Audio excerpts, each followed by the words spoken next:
right, ladies and gentlemen, today we have a fantastic guest, Dax Ferguson. We just finished up with him. He is out of Dallas with Heritage Construction. He's done work for us before up at our Des Moines properties. This guy is an absolute stud. He knows the industry, but more than the industry, he knows real estate investing. Talked about a lot of different topics, maximizing ROI, how as an investor you should look at the property. He also gave us his 2 items of improvement that he would do that he thinks that he says creates the best ROI, which I honestly surprised me. Yeah. I've heard about, look, we all know appliances, water fixtures are important, but it's great to hear from a construction person where they think that it's getting the best ROIs. Yeah. And the reason for that is the maintenance callbacks as well as water leaks, et cetera. And honestly, if I go through my maintenance checklist and book, plumbing leaks are certainly at the top all the time. Plumbing's always an issue. What I enjoyed about having Dax on, we have a relationship with him, so I already knew that he'd be fantastic to have on there. I know he's a good stand-up guy. We've worked with him, his construction group and everything, but what he highlighted was the ability to handle mistakes, being a good characteristic you want in a partner, a construction group. Everybody make mistakes. It's how they handle them is what he said. And gosh, we've learned the hard way with past partners that, mistakes, sometimes people flee. Yeah. Or they're not around. No accountability.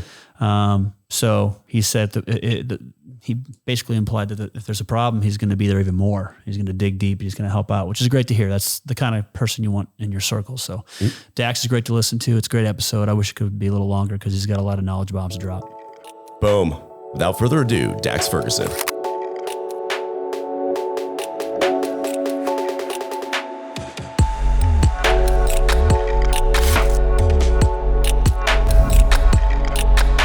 All right, ladies and gentlemen, welcome to another episode of Keeping It Real Estate with your hosts, Colin Schwartz and Chris Palmer. Lou, I wish you talked like that all day, every day. Like I could. How are you doing? Do you have that P&L done? Oh, how's the reporting? How's everything going down in Texas? What's going on with Sioux Falls today? Never mind. I retract my statement. What would you like for lunch? Chris, you want to introduce our guest today? Dax Ferguson, CEO of Heritage Construction in Dallas. We've been talking with Dax for a long time. In fact, we worked with Dax. I'll let him go into what his business is. But when I say he's a CEO, they're based out of Dallas. I mean, they've done work for us up in Des Moines. So it's this isn't a shot at anybody, but it's a sincere. It's a pleasure working with somebody in the space that understands the real estate investment side. So there's nothing wrong with a construction crew that doesn't understand that because they may do their job very, very well. There's nothing wrong with that. But I think that the true winners in this space, and it's why Dax has been successful, is that not only are they good at what they're doing construction-wise, but they actually understand how it affects your investment. So I mean, I've had conversations with Dax about should we drop $7,000, $8,000, $10,000 on a unit. And he'll say, you're not going to get the ROI. Let's do 4. Now that's him telling me to pay him less so that we are more successful. That's the kind of partner you want. I'll let him get into this and how he explains everything and everything he's been a part of. So Dax, welcome on the show, man. It's good to have you. We've known you for about 3 years now, so it's great to have you on the show. Thanks for having me, guys. I appreciate it. And it really has been a joy working with you guys and understanding and actually having people not only hire me for my construction knowledge, but also listen to kind of what I'm seeing out there and where you're going to get your NOI on said rehab projects. So we take an investor mentality on it, because if we don't, and you're not successful, then you're probably not going to buy your next one, right? And so it's a partnership for the long term, not for the short term. And I think that's how we've built our company. I think that's phenomenal. I wish more people looked at it that way. I mean, because we're dealing with something right now with a financial institution where it seems that they're so pigeonholed on one transaction. And it's like, look, you don't understand, this is a relationship thing. Like, you could succeed with us for 30 transactions. So it's great to hear you say that, Dax, where it's like, look, I could charge you a bunch of money. I can make a bunch of money off you, real estate investor. But if you fail because I charged you too much, or because I didn't voice my expertise, then I'm not going to have 30 deals to do with you. This is a one and done thing. And sooner or later that well runs dry. So that's cool to hear your viewpoint on that. Dax, tell us a little bit how you got started. I know it was a single family game. You've grown it a lot. Tell us how you got started.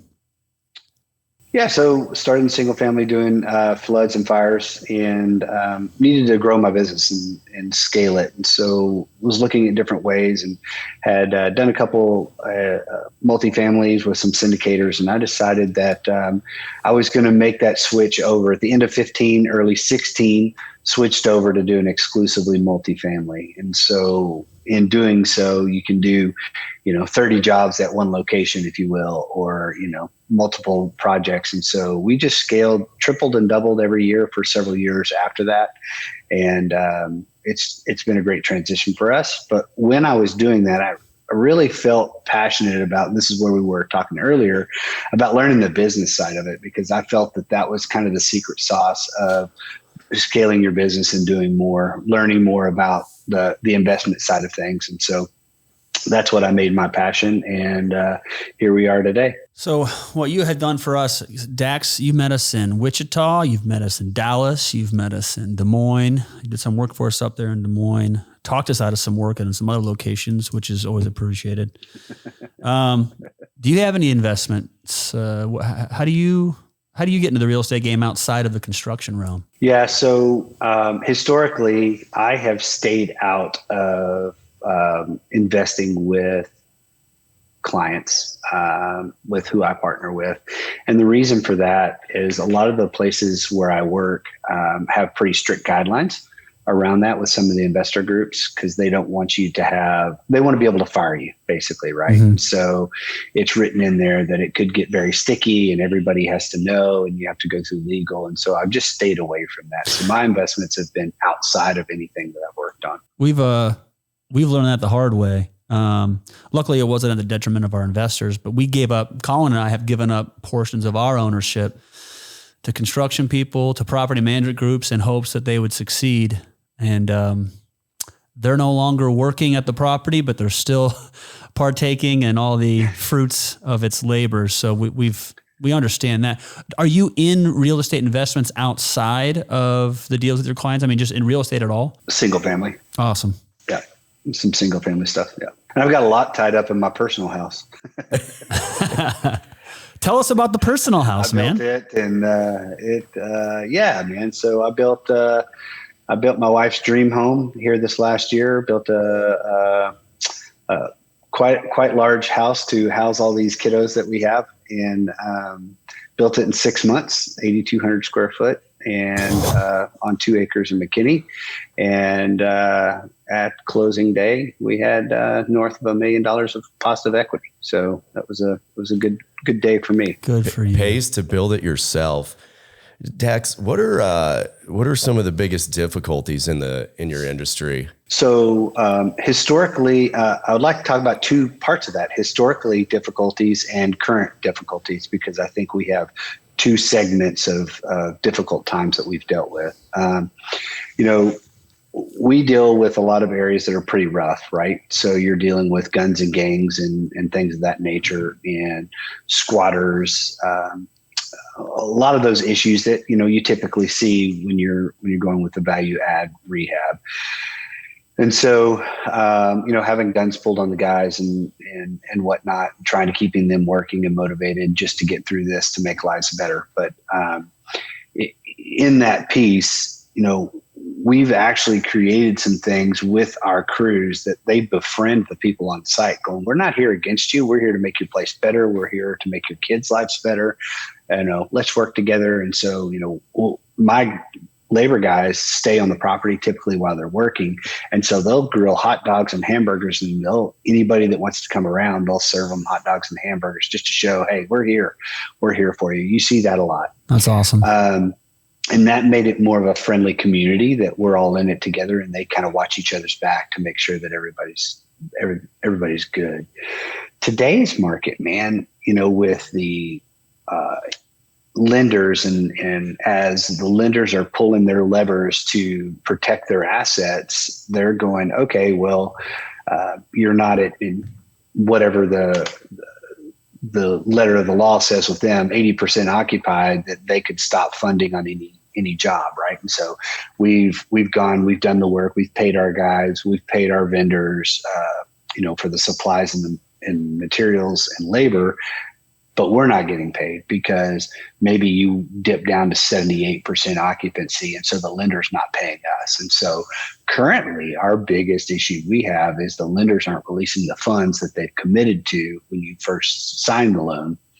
And now, because that's a lever they have to pull, they're pulling those levers not to release those funds. And that has been a pretty big issue as of late with us. And I don't know if you guys are seeing it, but it seems to be kind of the new norm for a lot of these lenders and what you're seeing out there. Yeah, I mean, I think we're starting to see some lenders tightening and utilizing covenants that before were considered basically chicken scratch and only used in emergencies. It's just there. It's mumbo jumbo. And I think it's now they're actually considering it because maybe they're low on cash. Maybe the bank themselves is having difficulties and they're starting to look at that a little bit more heavily. What as far as lender singular. Singular. We've never had a single lender do this. Only one now recently. Yeah, only one. Yeah, that's funny. To be named I can nameless. give you a few more names if you want. No, we're trying to steer from those type of lenders. Yeah, we're not the Bass Show. No, I get it. How about costs of materials and labor over the past 4 years? Obviously, we saw a big spike during COVID. There's been a lot of inflation. What are you seeing now, and what do you kind of see for the future? Yeah, so I feel like the COVID hike is gone away, and material is pretty readily available today. So I think they ramped back up. It took them a year to ramp back up after that, I feel. Fortunate for us, we didn't feel the hit as much because we do buy so much material that our vendors kind of put us at the top of the list. And so where we were getting things in 3 weeks, it may have taken us 6 to 8 weeks, but they told us in enough time that said, hey, just be prepared. And so that was kind of it. It was no major hiccup on any of our jobs. It didn't affect us on job completions or anything like that. And then price increases, we lock in prices once we start the job typically. So once we lock them in, our vendors committed to us on that price, and we're committed to our price to our clients. So it was a minimal hit for us personally for that. But I know it was rampant for a lot of people for a little while. But today I see prices have dropped back down. The only thing that really has gone up and stayed, it seems to be, is roofing.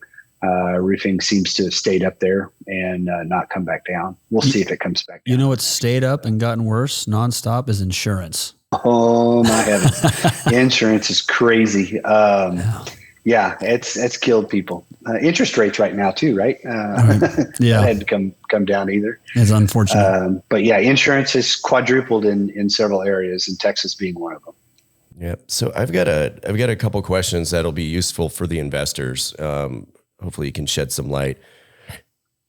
When an investor's walking through a property, do you have any rules of thumb on how they could, if you're not there, if Dax isn't on site, how they could estimate rehab costs, or maybe a best practice for them to either do themselves or then to provide to a contractor such as yourself?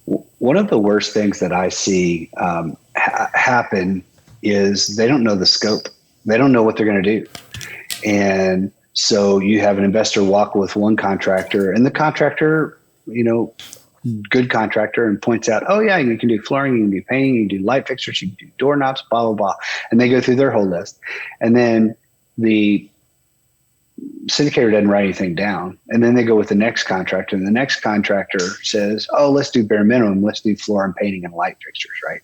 And so now when you get those two scopes in, or those two bids in, you're looking at apples and oranges, and you never know what really you're going to get from that because you walked it with both of them. So having a true defined scope and giving that to a lender is key number one in first getting same bids from everybody, and making sure that everybody's on the same page.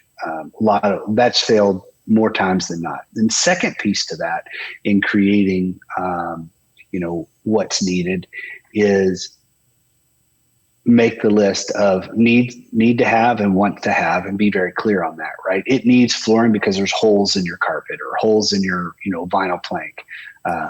you want to have new doorknobs because they're brass and they're not brushed nickel or whatever you want there. And so identifying those things so that when you go in, you go, I have $10,000 a unit to spend on interior finish out. We can help you define, we as a contractor, most contractors can help you define the best practices to spend that $10,000 and where not to spend it. And if they're a good contractor, they're going to tell you where not to spend it, right? If you're only going to hold a property for 2 or 3 years, does it make sense to put granite in or not, right? So here's one I talk about all the time. You can resurface that kitchen for, I'm going to use round numbers here, for $5,000, but you can put granite in for $1,500. Well, what makes more sense to do if you're only going to hold it 3 years or 2 years, right? So you're going to flip that unit how many times in those 3 years? Sorry to interrupt you. You had said 5,000, but I didn't understand what you meant. You said 500 to resurface, right? Yep. And 1,500 for granite. Yep. For granite, right? And so it's only $1,000 difference. So are you going to resurface every time? It's going to turn almost every year. I mean, you hope not, but you plan on it, right? And so if that's the case, you're going to spend $1,500 after 3 turns. So if you're going to keep it more than the 3 years, then you go ahead and put in granite because now it's a cost savings at year 3 on. Right. And on top of that, sense, it makes complete sense. You could probably demand more income with the granite too. So that catch up could be even quicker. You can sometimes in some areas, yep. and sometimes you can't. The intangible piece of this is it's a more appealing property, which brings people in faster. Mm-hmm. So now you have people going, man, it had granite and the one across the street, same finish out, except it doesn't have granite. Let me go over here to the granite because it's nicer, right? Mm-hmm. And then also on the sale, when you go to sell the property, it's more appealing because now it has granite in there. Mm-hmm. So those are the things that, I'm really, I sit and talk to people about. I'm like, okay, what's your business strategy? What's your business plan? Because that's going to depict what I tell you to do, right? Everything you can feel and touch in that apartment means more than everything you can't feel and touch, right? Let's repair the roof, not replace it, unless it needs it. And let's put new doorknobs. Let's put new lights. Let's put new blinds in there. Let's put granite in there if it calls for it. Let's put new appliances in there. New toilets are big. In case y'all don't know this, I'm sure you do, but women make a lot of the decisions on where the family is going to stay, right? And women like clean toilets. If there's this old, nasty, 15-year-old toilet in there and you can give them a new one, it's a cost savings because maybe you did water conservation, but it's a prettier toilet and they're more appealed to that as well. So those little things that mean a lot to people. And that's where I try to steer people to spend the money in the upgrades. So let's talk about the toilets real quick. Yes, we do understand what you're saying when it comes to females making decisions for families. What is the water conservation? I know you guys do that. Explain that and explain why you think that may be worth it for a lot of investors. Yeah. So water conservation is a kind of a money saver, right? So you go in and you put in new toilets, you put in new aerators and all the faucets, you put in new shower heads, and that reduces your water consumption because you're going from a 3-gallon flush toilet to a 0.8 in a lot of these apartments that were built in the 70s and 80s. And so you have water consumption savings. And so people are like, oh, I do rubs, it doesn't matter. Well, the issue is, with a rub, you can charge, it depends on the area, but let's say average is 80%, right, of your water consumption you can charge in a rub. So you still have 20% there. But if you're saving them on average $40 to $50 a month on their water bill, you can charge them that in increased rent. And increased rent goes to your NOI, right? Their expense line does not. Am I correct on that? Or does that help create it? Well, yeah, the higher income would certainly raise the NOI for sure. So by doing that, you spent some money, but you get a return within 12 months typically on that. And so it's a huge help. And then you get a clean toilet that women want to live there. What are some of the, if you were to have to rank? Simple. Yeah, exactly. What are some of the best improvements you've seen or that you would suggest to boost NOI? So in my experience, and it is property specific. Your experience is the only experience we care about, Dax. This is your podcast, baby. So your biggest maintenance needs on a property are your appliances and water.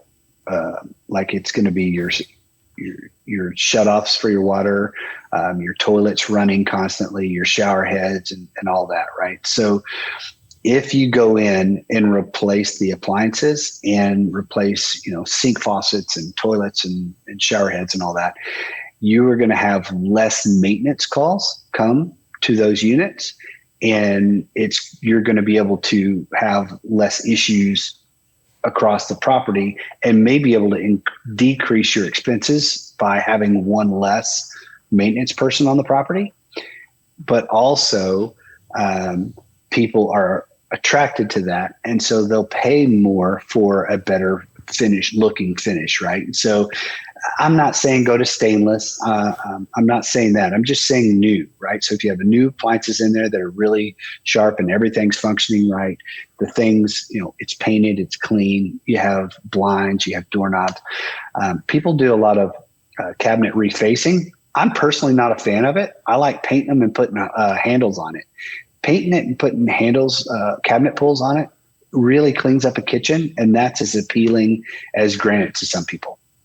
And so bang for the buck kind of deal. So we do a lot of that instead. Some of the pushback, some of the things that I don't like about painting, which by the way, we do it because if it's done correctly, it's great, is that sometimes you get that sticky feel to the outside of the cupboards. So it looks decent, but it has that cheap feel. How do you guys get around making it still look really sharp and not sticky or whatnot? Use the correct type of paint. Oh, well, that sounds simple. That's fair. Sometimes you get what you pay for. We're working in, you do. I try not to use that line very often because it sounds very arrogant. I try not to be, but we had an issue in Cleveland. We were finishing up 8 projects in Cleveland, and they're getting rid of certain types of paint that they're going to allow to come in the state. And so I don't know what we're going to see over the next. Oil-based paints are going away in Cleveland. Sorry, I didn't say that, but so I don't know what we're going to expect over the next several years, if that's going to be a trend that's going to go nationwide. But we use oil-based paints on all of our cabinets, and you prep them right. You do that, and you put an oil-based paint, and it actually works beautifully, and it stays. It doesn't peel away, and all the other stuff that you see with some of the other things that people do. So I don't know if that trend's going to change or if it's going to continue in other states, and if we're going to have to find another product to use. Talking to our paint suppliers, which we talk to regularly about different things and what they're seeing in the industry and how it's going to affect other states and how we operate. So we're already working on a solution for other states, but we were able to do a workaround on that one and get it there. But it's going to be a problem, I think, in the near future that we're going to have to look at.